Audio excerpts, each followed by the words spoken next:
নমস্কার বন্ধুরা, পারমিতার খানা খাজানার নতুন আর এক পর্বে আপনাদের সকলকে স্বাগত জানাই।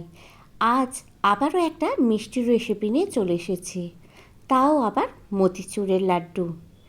এমন কেউ নেই যার মতিচুরের লাড্ডু পছন্দ হয় না, কিন্তু এটা বানানোর ঝামেলার কথা ভেবে আমরা কেউই এটা বাড়িতে বানাতে চাই না।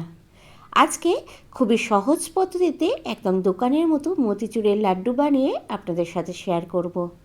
তাও আবার কোনো রকম বেসন আর কোনো রকম মতিচুর লাড্ডুর সেই দানা বানানো ছাড়া। কিন্তু দেখে কিন্তু একটুও বোঝা যাচ্ছে না যে এটা বানাতে কোনো রকম বেসন ব্যবহার করা হয়নি বা কোনো রকম দানাও বানানো হয়নি। তাহলে চলুন ঝটপট দেখে নেওয়া যাক আজকের এই রেসিপিটা। আশা করছি আপনাদেরও কিন্তু দারুণ লাগবে, আর বাড়িতে কিন্তু অবশ্যই এইভাবে একবার ট্রাই করবেন। আমি এখানে 250 গ্রামের মতো ছোলার ডাল ভালোভাবে ধুয়ে নিয়ে 6-7 ঘন্টার জন্য জলে ভিজিয়ে রেখেছিলাম। 6-7 ঘন্টার পরে দেখুন ডালটা বেশ ভালোভাবে ভিজে ফুলে গেছে। এবার যেটা করব সেটা, আমি একটা গ্রাইন্ডার জার নিয়ে নিয়েছি, তার মধ্যে জল থেকে ছেঁকে আমি ডালটা এর মধ্যে কিছুটা পরিমাণ দিয়ে দিলাম, দিয়ে এর মধ্যে সামান্য পরিমাণ জল অ্যাড করে নিয়ে আমি একটা মিহি পেস্ট বানিয়ে নেব। আমার যেহেতু গ্রাইন্ডার জারটা ছোট, তাই আমি এটা দুবারে বানাবো, আপনারা যদি পারেন একবারেও বানিয়ে নিতে পারেন। তো সামান্য জল অ্যাড করে দিলাম, দিয়ে দেখুন একটা মিহি পেস্ট আমি বানিয়ে নিয়েছি।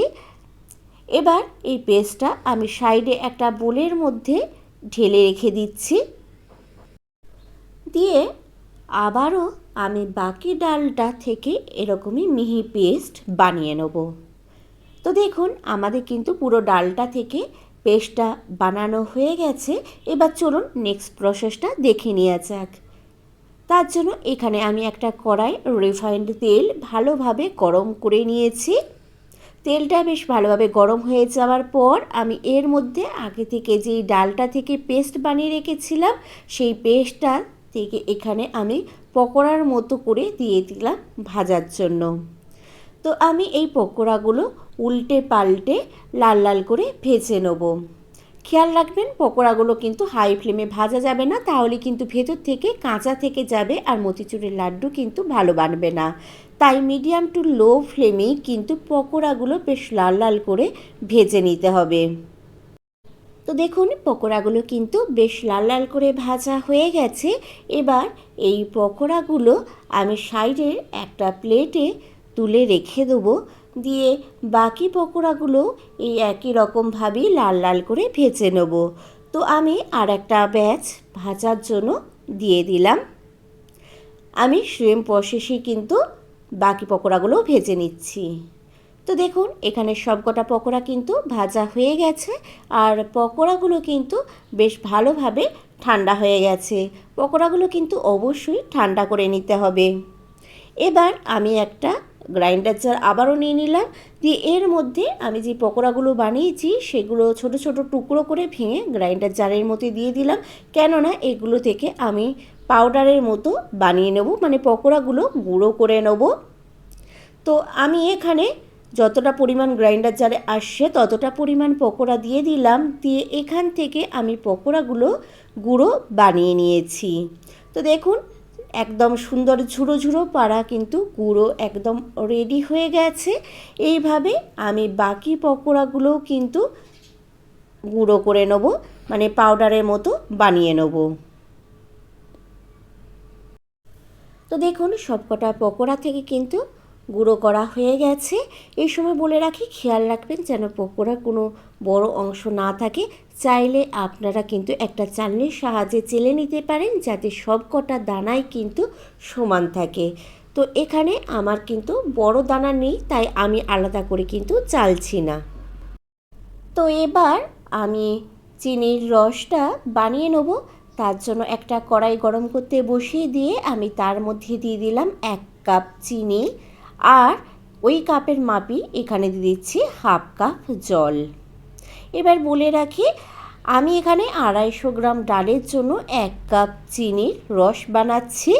আপনারা যদি লাড্ডুটা একটু বেশি মিষ্টি পছন্দ করেন তাহলে কিন্তু এখানে চিনির পরিমাণটা একটু বাড়িয়ে দিতে পারেন। তো এবার আমি মিডিয়াম ফ্লেমে চিনিটা ভালোভাবে গলে যাওয়া পর্যন্ত ফুটিয়ে নেব। তো দেখুন চিনিটা ভালোভাবে গলে গেছে। এবার বলে রাখি, আমাদের রসটা কিন্তু এরকম বানাতে হবে যে হাতে নিলে যেন একটা চটচটে ভাব হয়, বা সেইটুকুই। এখানে কিন্তু কোনো রকম একতার বানানো যাবে না। তো দেখুন এইভাবে আমি দুটো আঙুলের মাঝখানে নিয়ে চেপে দেখে নিচ্ছি, চটচটে ভাব কিন্তু এসে গেছে। এবার আমি এর থেকে বেশি আর কিন্তু রসটা ফোটাবো না। তো এই সময় আমি এর মধ্যে অ্যাড করে দিচ্ছি কয়েক ফোঁটা অরেঞ্জ ফুড কালার, জাস্ট লাড্ডুটা একদম মার্কেটের লাড্ডুর মতো কালারটা আসার জন্য। এটা অপশনাল, আপনারা চাইলে অ্যাড করতেও পারেন আবার নাও পারেন। তো রসটার মধ্যে আমি ফুড কালারটা দিয়ে ভালোভাবে মিশিয়ে নিয়েছি। নিয়ে এর মধ্যে আমি অ্যাড করে দিচ্ছি যেই পকোড়াগুলো আমি গুঁড়িয়ে রেখেছিলাম সেই পকোড়ার গুঁড়োটা।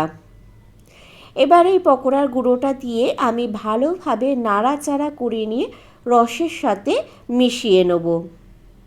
এই প্রসেসটা আমি কিন্তু লো ফ্লেমে করছি।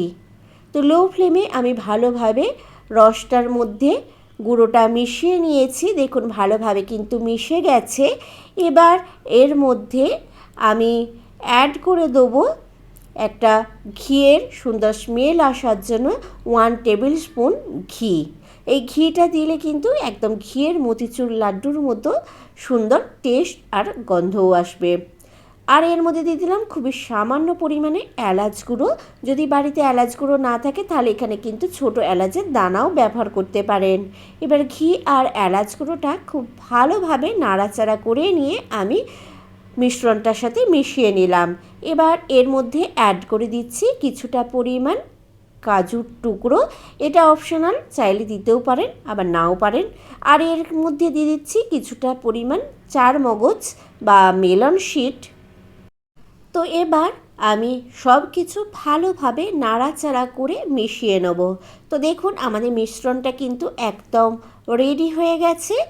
এর থেকে বেশি আর পাক দেবো না। এইটা এবার আমি রেখে দেবো ঠান্ডা হয়ে যাওয়া পর্যন্ত। তো আমি গ্যাসের ফ্লেমটা বন্ধ করে দিয়ে চাপা দিয়ে কিছুক্ষণ রেখে দেবো। তো দেখুন আমি এই মতিচুর লাড্ডুর মিশ্রণটা একটা প্লেটের মধ্যে তুলে নিয়েছি এবং এটা বেশ ভালো ঠান্ডা হয়ে গেছে।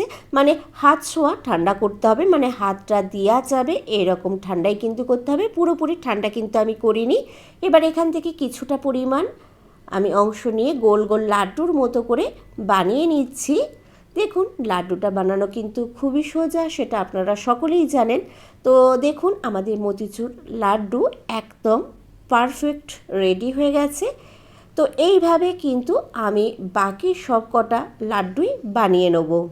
আর লাড্ডুটা কিন্তু দেখে একদমই বোঝা যাচ্ছে না যে আমরা কোনো দানা বানাইনি, যে এটা পকোড়াটার পাউডার বানিয়ে করেছি।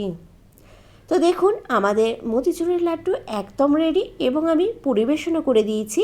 তো রেসিপিটা আপনাদের কেমন লাগলো অবশ্যই কিন্তু কমেন্ট করে জানাতে ভুলবেন না।